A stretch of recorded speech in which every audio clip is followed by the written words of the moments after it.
Close your eyes, let your breathing slow. Tonight, we journey back 700 years, to a time when the world moved at the pace of seasons, when days began with silence and ended with candlelight. You are about to spend a day, a full, unhurried day with a woman whose name history has forgotten, but whose life was rich with quiet purpose. She is an alewife, a brewer of beer in a small English village in the year 1180. Her story has no battles, no kings, no great events, only the sacred rhythm of daily work, the gentle art of brewing, and the peace that comes from living in harmony with time itself. Let her world become yours. Let its slowness soothe you. Let its simplicity carry you into rest. Before the world stirs, there is silence, not absence, but stillness, a kind of breath the earth takes before waking. It is during this breath that the alewife begins her day. In a stone cottage tucked between soft hills, the hearth still holds the memory of fire. The walls are thick limestone, cut from the local quarry, chinked with clay and straw. They have stood for 30 years, and will stand for 30 more. There is permanence here, and peace. She rises from her bedding, slowly, a straw mattress covered with woolen blankets her grandmother wove. The wool still carries the faint scent of the sheep it came from, mixed with dried lavender tucked between the folds. There is no alarm, no bell, only the rhythm of necessity, as dependable as the seasons, as natural as breathing. Her body knows the hour by the quality of darkness, by the way the air sits still before the birds begin. Her feet touch the cold, packed earth floor. The earthen floor is smooth from years of walking, swept clean each evening, scattered with fresh rushes that crackle softly beneath her steps. She moves through shadow, layering on wool and linen, rough-spun chemise first, then a kirtle of brown wool, finally her work apron of undyed linen. The fabric is coarse but warm, made to last, to protect. She ties her apron with practiced hands, the same knot tied every morning for 20 years. The kind of movements done more by muscle than mind, by habit worn smooth as river stones. The hearth must be rebuilt. The cottage is one room, but it contains worlds. Along the stone walls hang her tools, wooden paddles worn smooth by stirring, clay jugs, each with their own character, one cracked, but still faithful, another perfectly round and proud of it. Bundles of herbs hang from the rafters, meadowsweet for flavor, bog myrtle for preservation, yarrow for healing. The scent of them mingles with the earthier smells of home, wood smoke, grain, and the faint yeasty smell that always lingers where ale is made. She moves to the hearth, the heart of the home. Here, generations of fires have been built, tended, banked, and rebuilt. The stones are blackened with age and use, worn smooth by countless hands. She crouches low, her joints protesting, briefly a reminder that she has seen 40 winters, that her body carries the history of her work. The scent of old ash clings faintly to her hands as she reaches into the hearth. The embers are small, orange and patient, waiting. She arranges kindling with quiet care, birch bark that catches quickly, twigs of oak that burn steady and true. She breathes into the embers, gentle puffs that make them glow brighter, then fade, then glow again. When flame catches, she does not celebrate. She simply nods, a small acknowledgement between her and the fire, a greeting between old friends. The day has begun. As the fire grows, so does the light. It spills across the cottage walls, revealing the details that darkness had hidden. Carved wooden spoons in a clay bowl, a spindle with wool still wound around it from last evening's work, a small wooden cross hanging near the doorsimple, unadorned, worn smooth by touch. She adds larger pieces of wood to the fire, each one placed with intention. Oak burns hot and long. Apple wood, when she has it, burns sweet. Today, it is oak, practical, reliable. Like everything else in her life, the warmth spreads through the cottage slowly, creeping along the stone walls, rising to the wooden beams overhead. Soon, the morning chill will be gone, replaced by the gentle heat that will sustain her through the day's work. She fills a clay pitcher with water from the large crock near the door. The water is cold, drawn from the village well yesterday evening and left to settle overnight. She sets the pitcher near the fire to warm, not to boil, but to take the chill from it. Water is life, and she treats it with the respect it deserves. While the water warms, she turns her attention to the grain. The barley waits in a large sack beneath the wooden bench, 50 pounds of malted grain, purchased at the last market day. She lifts a corner of the sack and breathes in the scent, sweet, nutty, with a hint of the smoke from the malting floor where it was dried. This is the foundation of everything she does. Grain, transformed by time and care into something new. She learned this craft from her mother, who learned it from her mother before her. The knowledge passed from woman to woman like a secret recipe. But it is no secret, it is simply knowing. Knowing by scent when the grain is ready, by feel when the mash is right, by sound when the fermentation sings its quiet song. Her husband built the house, but she built the brewery, not with stone and timber, but with knowledge and patience, with the slow accumulation of understanding. She is the alewife, and this is her domain. The fire burns steadily now, casting a warm glow over everything. She adds more water to the pitcher, watching as tiny bubbles form on the bottom, not yet boiling, but warming, preparing, everything in its time, everything with patience. Brewing begins not with beer, but with grain and patience, and time, always. Time. She lifts the coarse linen sack from beneath the bench. The fabric is strong, woven tight to hold the grain secure. Inside, malted barley, rough and golden, each kernel a small miracle. She runs her fingers through a familiar texture, one she has known for decades. Slightly sweet, slightly warm, like sun captured in seed, like summer stored for winter days.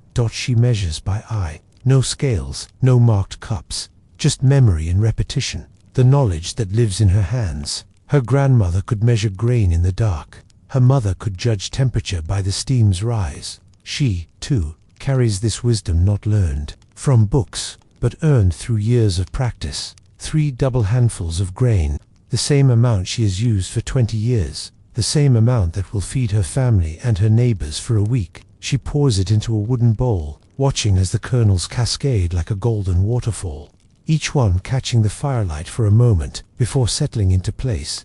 Next comes water, the same water she drew from the well yesterday evening, carried in clay jugs along the familiar path from the village center to her door. The well is old, older than the village itself, some say, fed by springs that run deep beneath the earth. The water is sweet and clean, perfect for brewing, a gift from the ground. It sits by the hearth now, warming slowly in the clay pitcher. She tests it with her finger, warm, but not hot, just right for the grain. Water too hot would scald the barley, making it bitter. Water too cold would not wake the sleeping sweetness within.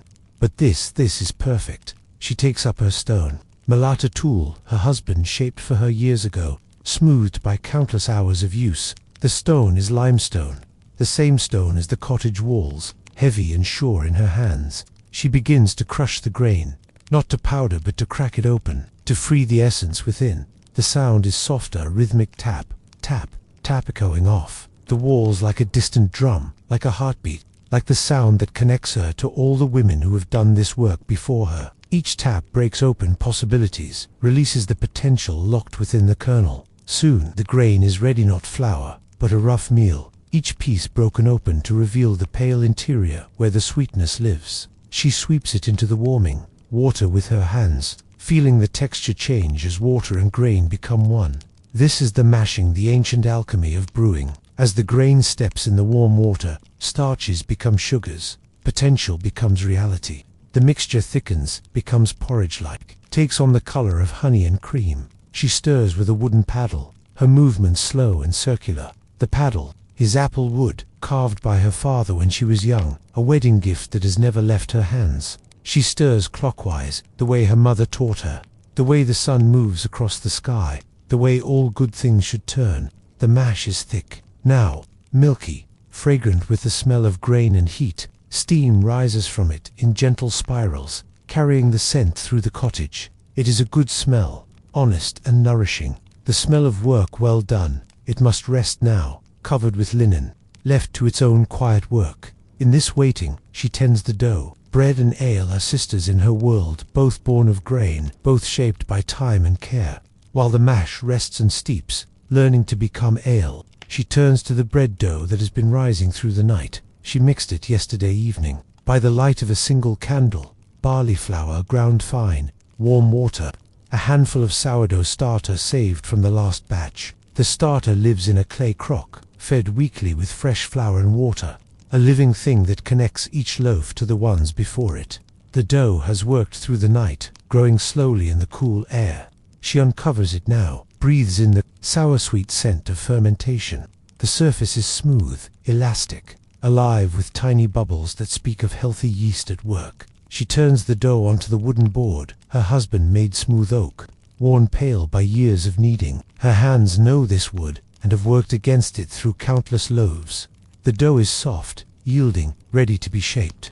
She divides it into portions, one large loaf for the family, two smaller ones for trading, one small round loaf set, aside for the church. Each portion is shaped by hand, by feel, by the knowledge that lives in her palms. She works gently. Too much kneading now would make the bread tough, just enough to shape, to create form from the formless. The loaves sit on the board like sleeping creatures, smooth and pale. She covers them with linen and sets them near the fire to rise again. Second, rising, slower than the first, but necessary. Bread, like ale, cannot be hurried. Both must find their own time, their own readiness. The cottage fills with the yeasty smell of rising dough, mixing with the grain scent of the mash.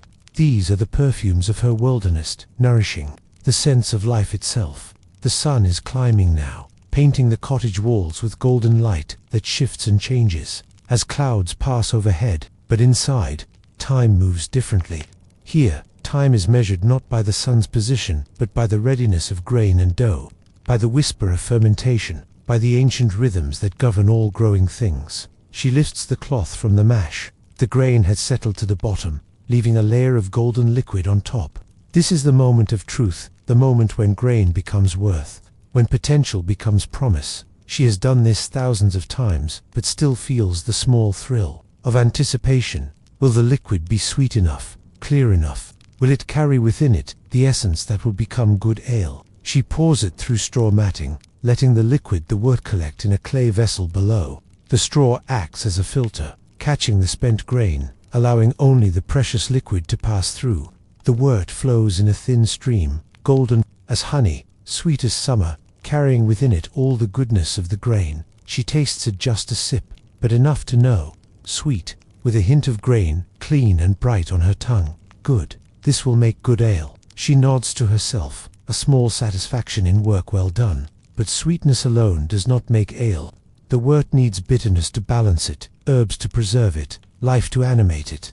These she will add now, in careful measure, with the knowledge gained through years of practice. To this, she adds herbs, not hops. Those will not come to England for another century yet. Instead, she uses Groot, a blend of wild rosemary gathered from the hillsides, yarrow picked from the meadows, and bog myrtle found in the marshy ground beyond the village. Each herb brings its own gift: rosemary for flavor, yarrow for healing, bog myrtle for preservation. She does not measure. She knows the taste by scent, the balance by instinct. A pinch of this, a handful of that, stirred into the warming wort, until the mixture takes on the complex aroma that speaks of ale to come. The wort simmers gently over the fire, not a rolling boil but a quiet bubble that releases the essence of the herbs without driving away their virtue. She stirs occasionally with her wooden paddle, watching as the liquid takes on a deeper color, a richer scent. While it simmers, she tends to other tasks. She feeds the chickens that scratch in the yard behind the cottager, handful of grain, the same barley she uses for brewing but saved for the birds. They cluck and flutter, busy with their own concerns, providing eggs for the table and meat for feast days. She draws more water from the well, carrying it in the clay jugs that bear the marks of daily use. The path to the well is worn smooth by countless feet, and she knows every stone, every dip, every place where the ground grows soft after rain. The village is stirring now. Smoke rises from other chimneys. A door opens and closes. Children's voices drift in the morning air. But her cottage remains a world apart, focused on the ancient work of turning grain into nourishment. Back in the cottage, the wort has simmered long enough. She lifts it from the fire, sets it aside to cool. Steam rises from the surface, carrying with it the complex perfume of herbs and grain. The liquid is darker now, richer, ready for the final transformation. But first, it must be cool. Too hot, and it will kill what she must add next. Too cold, and the addition will not take hold. She knows the right temperature by touch, by the way the steam rises, by the feeling of warmth without burning against her palm. While she waits, she prepares the most crucial ingredient of all, the goddess good the yeast that will breathe life into the wort, transforming it from sweet liquid into ale. She calls it goddess good because it is, truly, God's good gift, the mysterious force that makes fermentation possible. The yeast lives in a small clay pot, kept from the last batch of ale. It appears to be nothing more than brown sediment at the bottom of the pot, but she knows better. Within that seemingly lifeless sludge lives the power of transformation, the bridge between wort and ale. She adds a little of the cooled wort to the yeast, watching as it slowly comes to life. At first, nothing seems to happen. Then, gradually, tiny bubbles begin to form. The yeast is waking, stretching, preparing for the work ahead. This is the mystery at the heart of brewing, this invisible force that turns sweat into bitter, liquid into foam, grain into drink.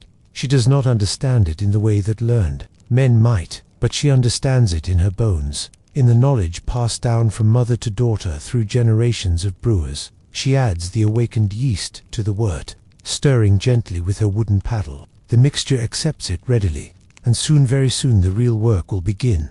Then comes the God is good, the wild yeast, kept from the last batch, alive, invisible, sacred in its own quiet way. She stirs again, gently, and watches tiny bubbles rise. Fermentation has begun. The ancient dance of creation starts once more, is consuming sugar, breathing out alcohol and carbon dioxide, transforming the humble wort into something greater than its parts. She covers the pot with clean linen, ties it down with cord, and sets it in the corner where it will work undisturbed.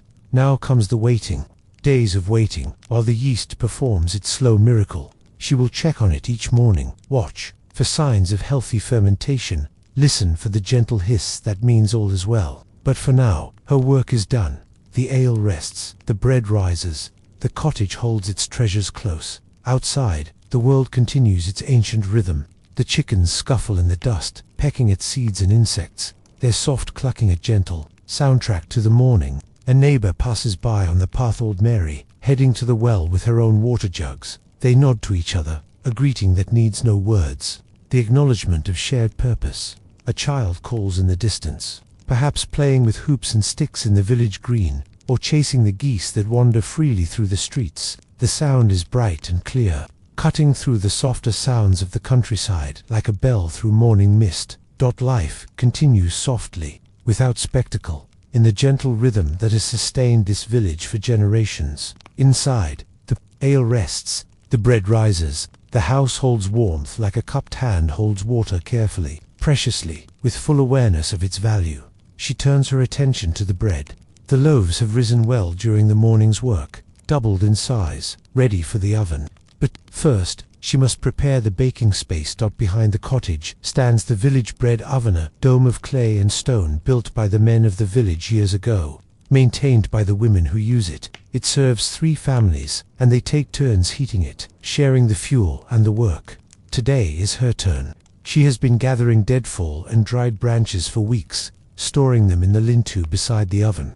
The wood must be dry, seasoned, capable of burning hot and clean. She builds the fire inside the oven chamber, starting with kindling and building up to larger pieces. The fire burns for hours, heating the thick walls until they glow like coals. When the fire has burned down 2 embers and the chamber is evenly heated, she sweeps out the ashes with a long-handled brush, leaving the oven clean and ready.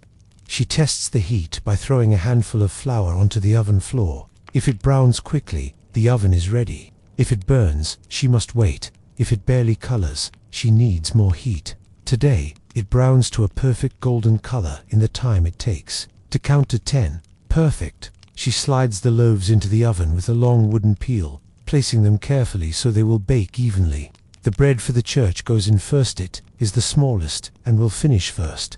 The family loaf goes in the center where the heat is most even. The trading loaves go around the edges. The oven door is sealed with wet clay, trapping the heat inside. Now comes another waiting, the patience of baking, the faith that the loaves will emerge, golden and hollow-sounding when tapped, perfect, for the week's meals. While the bread bakes, she returns to the cottage to check on the ale. Already, after just a few hours, she can see signs of fermentation.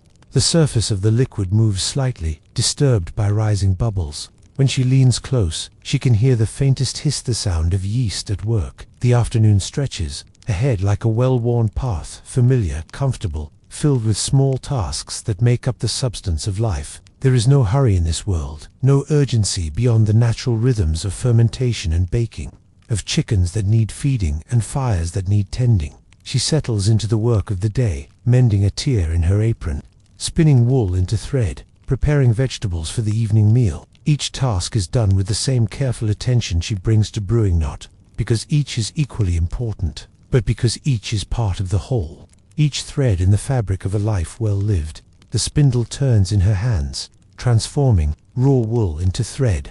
This is another ancient skill, learned at her mother's knee, practiced until it became as natural as breathing. The wool is from her neighbor's sheep, traded for ale in the endless web of exchange that binds the village together. As she works, she thinks about the week ahead. Tomorrow she will check the ale again, looking for signs that the fermentation is proceeding well. In 3 days, she will strain it, separating the clear ale from the yeast sediment. In a week, it will be ready to drink fresh, slightly sweet, nourishing and safe. Some of the ale will go to her neighbors in exchange for cheese, eggs, and vegetables from their gardens. Some will be saved for her own family's meals. Ale is safer than water, more nourishing than bread alone, the foundation of every meal in her world. But that is tomorrow's work, next week's concern. Today, there is only the gentle rhythm of the spindle, the soft sound of thread being spun, the peaceful hum of yeast at work in the corner. The bread scent begins to drift from the oven, that incomparable smell of baking grain that speaks of home and sustenance and the simple pleasure of food made with care. She knows by the scent that the loaves are nearly done, that soon she will pull them from the oven, golden and perfect. She sets down her spinning and walks to the oven. The clay seal has cracked in the heat, allowing thin streams of fragrant steam to escape. She breaks the seal carefully, opens the heavy door, and peers inside. Perfect. The loaves are golden brown, their crusts singing softly as they cool and contract. She pulls them out one by one with the wooden peel, setting them on a cloth-covered board to cool. The bread for the church she will carry to the priest tomorrow morning. The trading loaves will go to market next week. The family loaf will grace their table tonight, broken and shared in the simple ceremony of a meal taken together. She taps each loaf lightly. They sound hollow, properly baked, ready to nourish. Another small satisfaction in a day filled with them. As shadows lengthen, so do the hours. The sun begins its slow descent toward the horizon, painting the cottage walls with golden light that seems to move and breathe. This is the magic hour, when ordinary things become beautiful, when the simple acts of daily life take on the quality of ritual. There is no rush to finish, no deadline to meet, only tasks to complete gently, without fuss, in the natural order that makes each day whole. She pours cooled ale from previous batches into jugs, each one notched with marks that tell its story when it was made, how strong it is, whether it's meant for family or trade. Some will be carried to neighbors tomorrow, exchanged for the 1,000 small things that make life possible. Some kept for family, for the daily meals that anchor each day in nourishment and togetherness. Some saved for feast days, for celebrations that punctuate the year with joy. Or each jug tells a story. This one, marked with 3 notches, is her strongest ale brewed for the harvest celebration, when the whole village gathers to give thanks for the grain that sustains them. That one, marked with a single scratch, is her everyday ale, mild and nourishing, perfect for daily meals. This small jug, unmarked but precious, contains her best ale, saved for special occasions, for times when only the finest will do. The floor is swept with a bundle of birch twigs bound together, a broom that serves as well as any. She works systematically, starting at the corners and working toward the center, gathering the day's accumulation of chaff and dust into a neat pile. The earthen floor, packed hard by years of use, gleams softly in the evening light. The chickens are fed their evening portion, grains scattered in the yard, fresh water in their clay dishes. They cluck and flutter, settling into their roosts. As the daylight fades, one hen, broody and protective, sits on her nest of eggs. In a few weeks, there will be chicks' new life to add to the small abundance of the homestead. The fire is banked for evening, coals covered with ash, so they will hold their heat through the night, ready to be coaxed back to flame in the morning.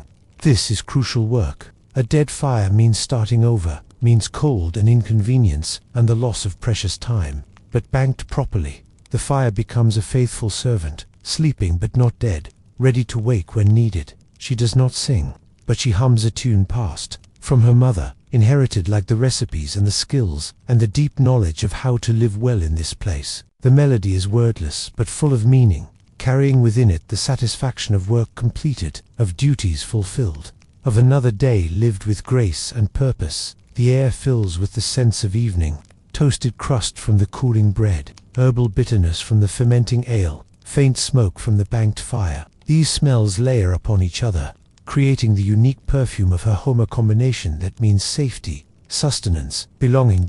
As twilight deepens, the cottage takes on a different character. The harsh edges of midday soften into gentle curbs, shadows pool in corners like quiet companions. The single window glows like a jewel in the gathering darkness. She lights a tallow candle, its flame steady and small but sufficient. The candle is her own making, rendered from the fat of last autumn's pig, the wick twisted from linen scraps too small for other uses. Nothing is wasted in her world. Everything finds its purpose, its place in the careful economy of daily life. By candlelight, she prepares the evening meal. Bread, still warm from the oven, is sliced with a sharp knife kept just for this purpose. The crust yields to reveal the tender interior, full of holes that speak of proper fermentation, proper baking. She spreads it with butter churned yesterday, pale yellow and sweet, made from the cream that rose to the top of the morning's milk. A bowl of pottage waits by the fire, barley and vegetables cooked slowly through the day, seasoned with herbs from her garden. The vegetables are from her own plot, onions stored from the last harvest, carrots pulled fresh from the earth, herbs that grow wild but are carefully tended. The pottage is thick and nourishing, the kind of food that sustains hard work and long days. She ladles the pottage into wooden bowls, each one carved by her husband's hands, worn smooth by years of use. The wood is apple, from a tree that grew in her father's orchard, fallen in a storm and given new life as vessels for daily bread. A cup of ale completes the meal, not the new ale, still working in its corner, but ale from last week's batch, clear and golden, with just the right balance of sweet and bitter. She pours it from one of her marked jugs, the liquid catching the candlelight as it falls. This is her feast, simple, honest, earned by the day's work, no different from the meals of kings in its essential purpose, to nourish, to sustain, to bring together the day's labors in the ancient ritual of breaking bread. She sits to eat alone, but not in loneliness. Her husband is away at market, traveling with other men from the village to sell their wares in the larger town. Today's walk away, he will return tomorrow evening with coin in his purse and stories of the wider world. Her children are grown and married, living their own lives in cottages much like this one, following the same rhythms, practicing the same arts. But solitude is not emptiness. The cottage holds her like a familiar embrace, full of the presence of those she loves, even in their absence. The bread she made will feed her husband when he returns. The ale she brewed will welcome him home. The spinning she did this afternoon will become thread for his winter shirt. She eats slowly, without urgency, savoring each bite. The bread is good, tender and flavorful, with the slight soreness that comes from proper fermentation. The pot is hearty, warming her from within, as the fire warms her from without. The ale is exactly as it should, be refreshing and nourishing, tasting of grain and herbs and the mysterious alchemy of fermentation. As she eats, she listens to the sounds of evening. The cottage settles with small creaks and sighs, the way old wood breathes in the changing temperature. The fire whispers to itself a sound like gentle conversation. From the corner comes the almost inaudible hiss of fermentation, her ale continuing its slow transformation even as she rests. Outside, the village settles into its own evening rhythm. A door closes somewhere. A dog barks once, then falls silent. The sound of voices drifts from the alehouse, where the men who remained in the village gathered to share news and companionship over their evening ale. She finishes her meal and sets the wooden bowl aside. There is no rush to clean up, no pressing need to prepare for tomorrow. The evening stretches ahead, a gift of time to be used as she chooses. She takes up her mendinga, tear in her husband's work shirt that needs attention before he returns. The needle moves in and out of the fabric, each stitch a small act of care, of love made visible.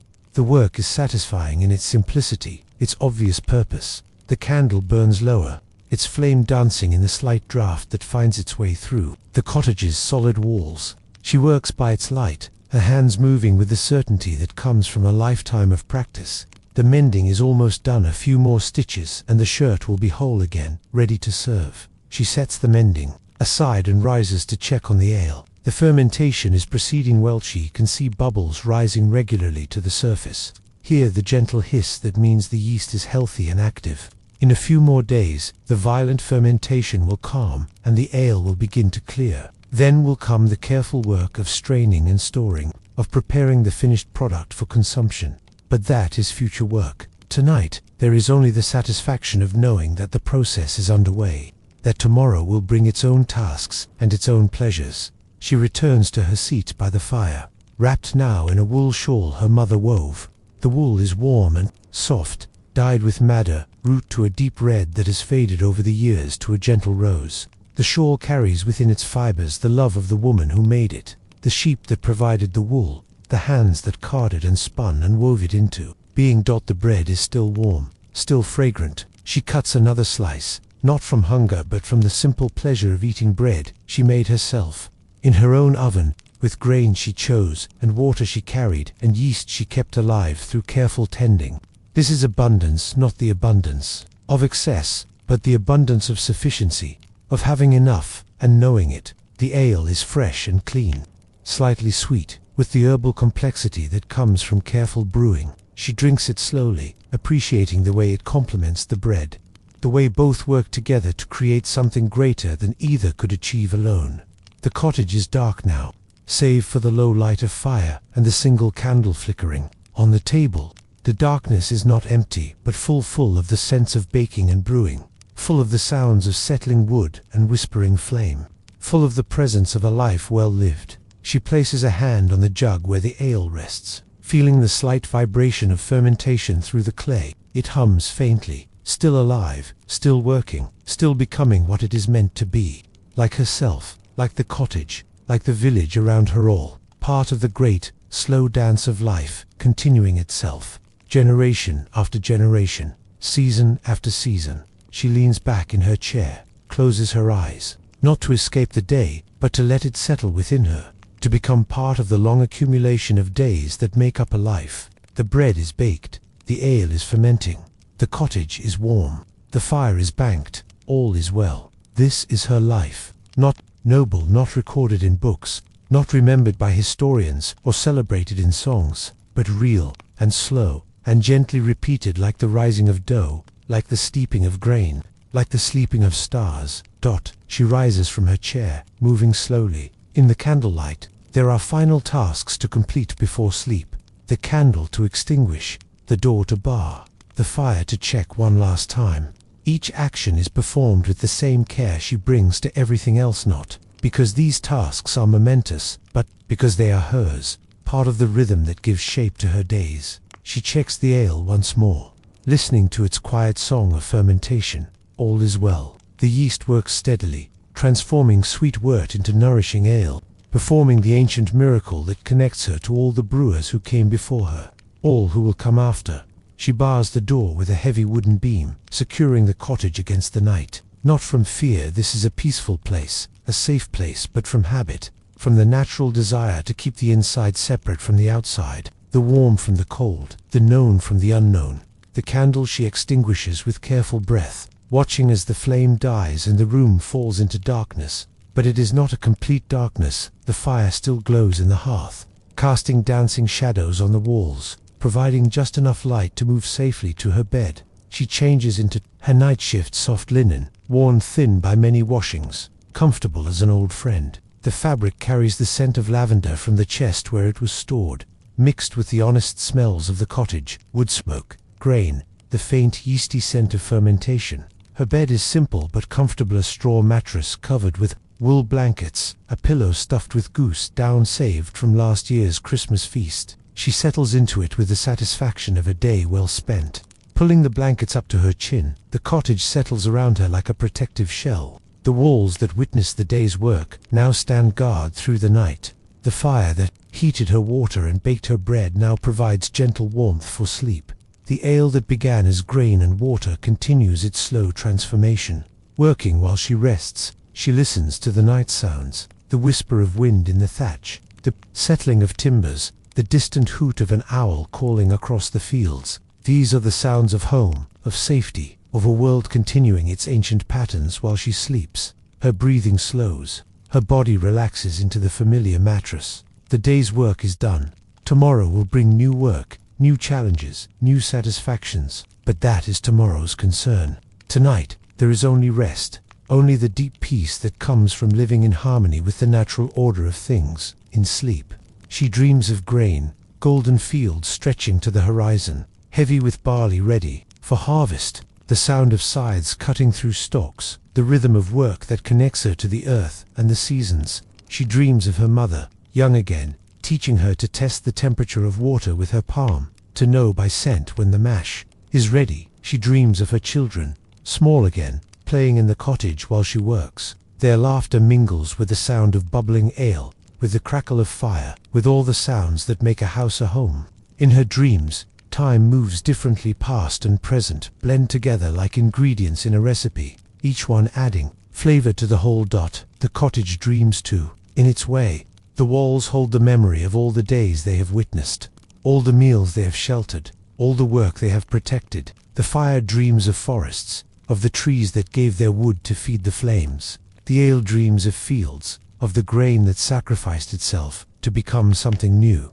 The night passes slowly, peacefully. The fire burns low, its flames gradually diminishing until only coals remain, glowing like sleeping eyes in the darkness. The ale continues its fermentation, the yeast working tirelessly, transforming sugar into alcohol, creating the mild intoxication that makes ale safer and more nourishing than water alone. Outside, the village sleeps. In cottage after cottage, families rest in beds much like hers, their own fires banked, their own work completed. The baker sleeps with flour under his nails. The miller sleeps with the sound of grinding stones in his dreams. The shepherd sleeps with the scent of wool in his hair. This is the deep time of night, when the boundaries between sleeping and waking blur, when the world seems to pause in its turning. The moon rises, casting silver light through the cottage's small window, illuminating the peaceful scene within, the sleeping woman, the glowing coals, the quietly fermenting ale. All is well, all is as it should be. In the deepest part of the night, something stirs. Not the woman, she sleeps peacefully still, her breathing slow and regular. Not the fire, it burns steady and low, neither growing nor diminishing. Not the ale. Fermentation continues at its own pace, unhurried and inevitable. It is the cottage itself that stirs, settling into the cool night air, adjusting to the changing temperature. The wooden beams contract slightly, creating small sounds, not disturbances, but the gentle conversation of a house with itself. The way old buildings speak when they think no one is listening. The night is full of such small sounds. The rustle of thatch as some small creature makes its way across the roof, the distant call of a night bird, the whisper of wind through the bare branches of the apple tree behind the cottage. These are not interruptions, but part of the deeper rhythm, the night music that plays while the world sleeps. The ale dreams its own dreams, of grain fields and harvest time, of the hands that gathered the barley and the mill that ground it to meal.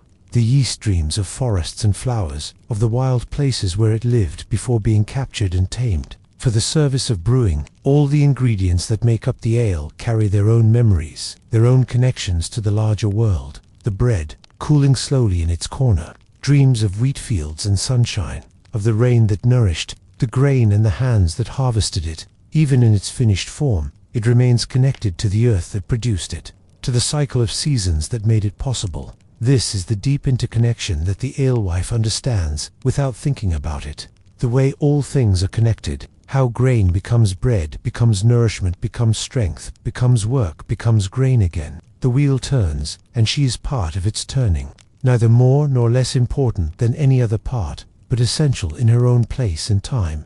The hours pass, the night deepens, and then, gradually, begins to lighten. Not yet dawn, but the first faint suggestion that dawn will come. The way the darkness begins to separate itself from the shadows, the way the world prepares for another day. The woman sleeps on, her rest deep and peaceful. She has earned this rest through the day's work, through the careful attention to detail that makes good ale and good bread. Tomorrow will bring new work, new challenges, new satisfactions, but that is tomorrow's gift. Tonight, there is only rest, only the deep peace that comes from living in harmony with the natural order. The cottage holds her safe. The fire burns steady. The ale ferments quietly. All is well in this small corner of the world. Before the world stirs, there is silence again, the same silence that began the day, but different, now fuller, richer, carrying within it the memory of work completed, of bread baked and ale begun, of a life lived with purpose and grace. This is the silence of accomplishment, of rest earned through labor, of peace that comes from knowing one's place in the larger pattern. Soon, she will wake. Soon, the cycle will begin again, fire to be rebuilt, water to be warmed, grain to be measured and mashed and transformed. But the cycle is not repetition, it is growth, each day building on the last, each brewing adding to her knowledge, each loaf improving her skill. The ale she began yesterday will be different from the ale she made last week, better in small ways, adjusted by experience, refined by understanding. The bread will be familiar, but not identical, shaped by the day's weather, the grain's moisture, the 100 small variables that make each baking unique. This is the paradox of the craftsperson's life, the same but different, repetitive but creative, bound by tradition but always learning. She follows the patterns her mother taught her, but she adds her own understanding, her own small innovations, her own contribution to the long chain of knowledge that connects brewer to brewer across the centuries. The grain she uses today was grown in the same fields as last year's grain, but it is a different grain, shaped by this year's weather, this year's soil, this year's care. The water comes from the same well, but it is different water, filtered through different layers of earth, carrying different minerals, contributing its own character to the final brew. Even the yeast, saved from batch to batch, changes over time. It adapts, learns, becomes more suited to her particular methods, her particular cottage, her particular way of working.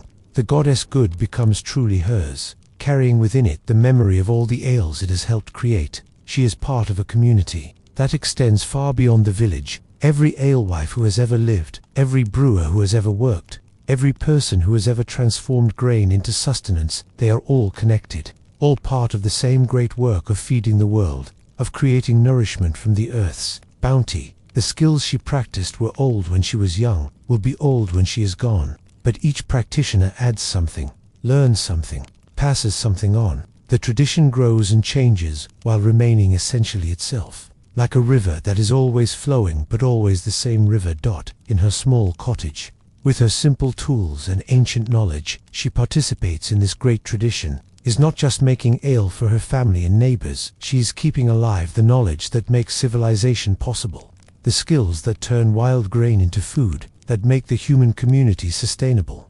The silence holds all of this, the past and the future, the individual and the community, the simple daily work, and the great patterns that govern human life. In this silence, the alewife rests, preparing for another day of the work that has sustained her people for generations uncounted. Soon, the silence will be broken by the first sounds of morning. But for now, there is only this perfect pause, this moment of balance between the day that was and the day that will be. The ale ferments, the bread cools, the fire burns low, the world prepares for another turning of the wheel. All is well, all is as it should be. The cycle continues. You've spent a day with a 12th century alewife. She did not lead armies, she did not change laws, she did not build cathedrals or discover new lands. Her name appears in no chronicles, her deeds are recorded in no books. Yet she built something just as important, just as lasting. She built a life, she brewed warmth for her community, she created nourishment from simple ingredients, she practiced skills that connected her to the earth and the seasons, to her ancestors and her descendants. She found meaning in the daily work that sustains all human life.